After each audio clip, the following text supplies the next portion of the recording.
So I'm joined by the good doctor himself, Dr. Mark Kermode, broadcaster, TV personality, Skiffle connoisseur, and last but not least, the most trusted film critic in the UK, as voted by 3% of the population in a recent YouGov poll. Mark Kermode, how are you doing? I'm fine, thank you. So we're here at the Electric Cinema in Birmingham. You're promoting your latest book, The Good, the Bad and the Multiplex. Tell us about it. It's just, it's a sort of, it's like a state of the nation address about what's wrong with modern movies. And a number of things came together at a certain time.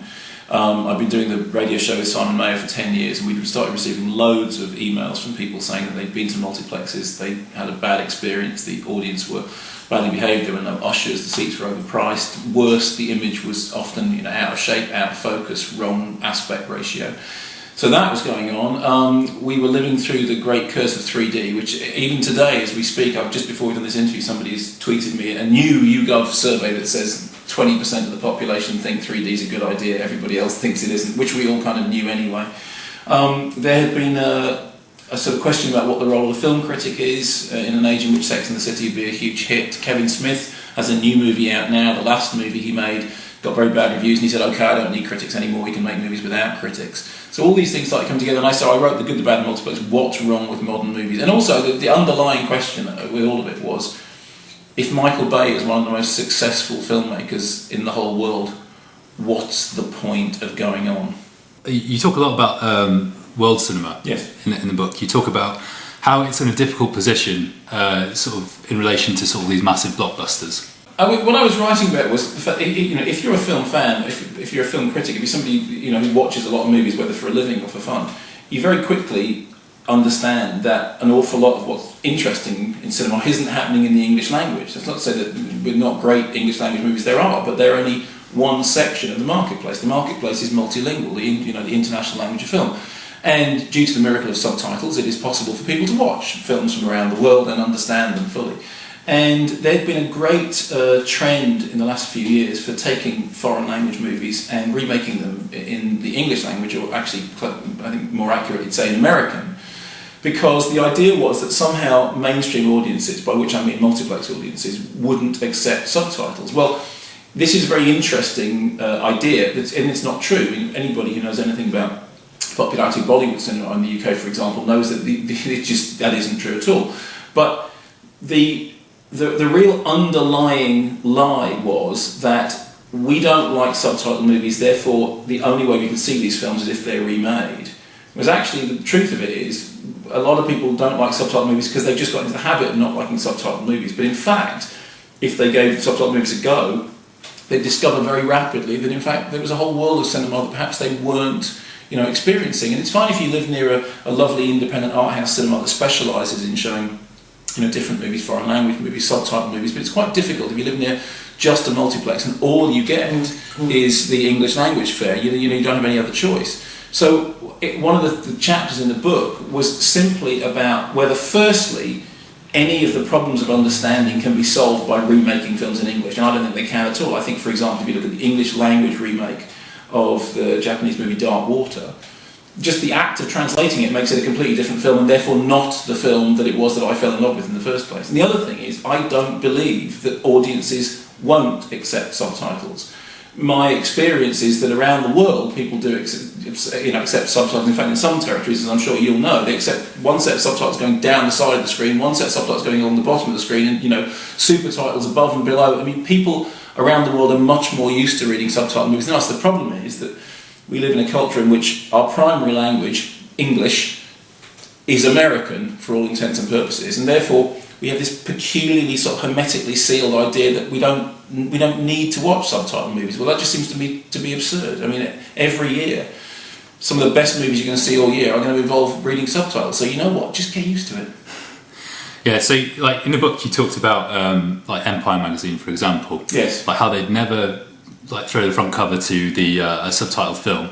Well, what I said, I was very specific about this. I said that I couldn't bring to mind an occasion in which Empire had on its front cover put a foreign language movie. And I said there must be one, but I can't think what it is. And I've subsequently spoken to a couple of people who work at Empire, and they said, actually, I think we had Gerard Depardieu on the front cover, but it might have been for Green Card. And what I say very clearly in the book is, all Empire is doing is reflecting the marketplace. I mean, I've got nothing against Empire magazine. I think it's a good magazine, but they're reflecting the mainstream marketplace, and those front covers will change when the marketplace changes, not the other way round. And my point was, if you look at that, that tells you something about the mainstream marketplace, that I can't bring to mind an Empire front cover for a foreign language film, despite the fact that if you asked anybody who goes to cinema regularly, the best films they've seen over the last 10 years, the chances are they're going to name at least one foreign language film. So, in regards to like the market changing, I mean, is the market sort of changing towards is it becoming more acceptable to world cinema, do you think? I think it's changing around the world. I mean, certainly, as we all know, America is not going to be the leading film producer.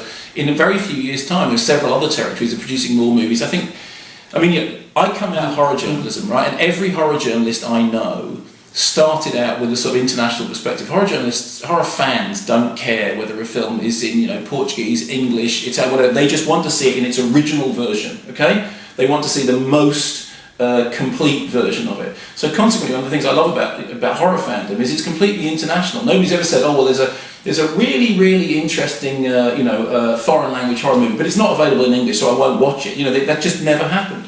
As far as I'm concerned, everyone who loves cinema, will enjoy cinema from around the world.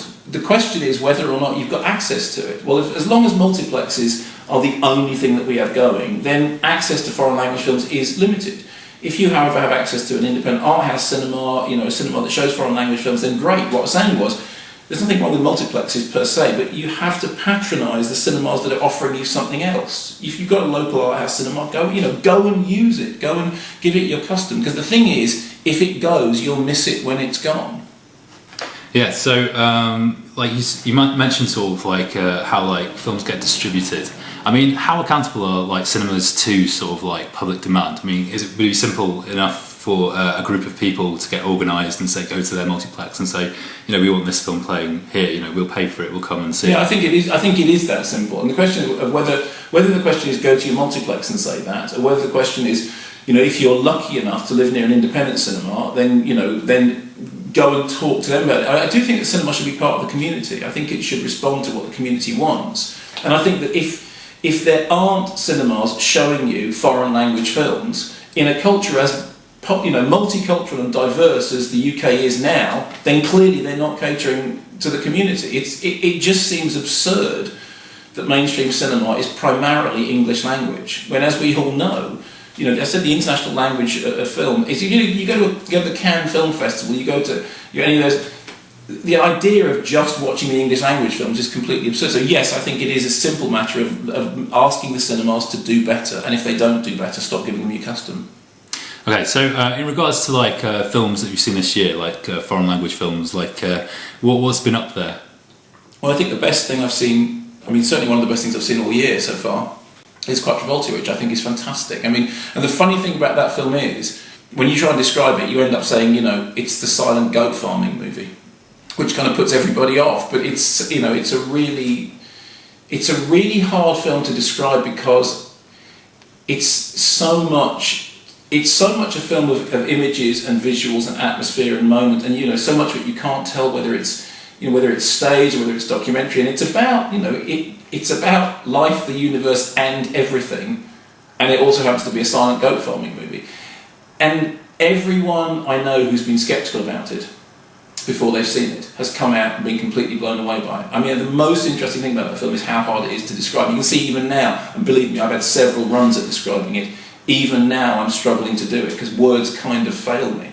So I think that's just one of those films. If you don't get to see that this year, in the same way as if you don't see Senna, which is a documentary about Formula One racing, about which I could care less, but I love the film, you're really missing something. And Quattrovolti is really, really something. Okay, and what about the near future? Is there anything we should be looking forward to? I always say the same thing, and I'm not being pat about this. The stuff that I'm looking forward to is the stuff I'm not expecting. Okay, one of the really great things about being a film critic is that you have to see everything. So in any given week, there'll be a Hollywood blockbuster, there'll be some 3D movie, there'll be an animated film, and there'll be a film from a foreign language film from some director you've never heard of, and you don't know anything about. All you know is that the screening is at 2:30 at Mr. Young's on Darby Street. And that's how all the best stuff comes up. That is literally how you stumble across, the best possible films. I saw, Mademoiselle Chambon the other day, and I knew nothing about it before I saw it. And you come out of it going, well, I understand why people say it's like the French Brief Encounter. It's a beautiful film. It's a really, really beautiful film in which it's the understatement. It's the fact that it's about what doesn't happen and what's not said. And it's, it's beautifully pitched. And just at the time that we're speaking now, Point Blank, is coming out on DVD, not the John Borman Point Blank, and I think it's a really great, Euro thriller which does very interesting stuff. And again, caught me slightly off guard. I didn't know where the story was going. So the thing that I'm looking forward to is the thing I don't know anything about.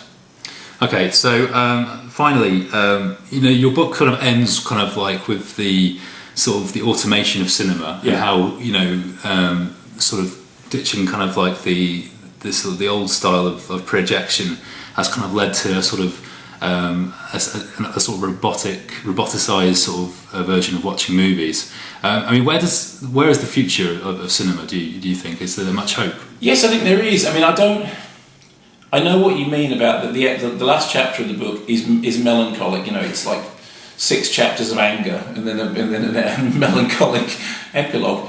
But I think that the future of cinema is bright if we all take it into our own hands to expect better. I think that we have been through a pretty miserable patch in which multiplexes have pretty much dominated the market, in which really terrible American blockbusters have made their money back because we've all been told that that's what blockbuster movies are meant to look like, in which people, I've got used to the idea that there are no cinemas in which they can see foreign language films in striking distance, so they just stop going to the cinema. I've heard that so many times over the last 5-10 years doing the radio show with Simon Mayo, and I think the only answer is that people say enough is enough. If you pay to go and see a movie, you need to pay to go and see a movie that's properly projected, so they're going to need a projectionist. You're going to pay to see it in an auditorium that's properly manned, so they're going to need an usher. You're going to pay to see it in a cinema that's run with some kind of interesting planning, so they're going to need a proper program planner and a manager, right? These are not necessarily the things that you find in multiplexes, but they are often things you find in independent cinemas. If you have a local multiplex that's doing what you want it to do and is catering to what you want, fine, brilliant, great, praise it to the roof. If it's not doing that, tell them. You go and see a film projected in the wrong ratio, go and complain. You have an independent cinema near you that maybe is struggling to make ends meet, you know what? Just go out of your way to patronise them. As I said before, you'll miss them when they're gone. Okay, well, Mark Kermode, thanks for talking to us. Thank you. Thanks.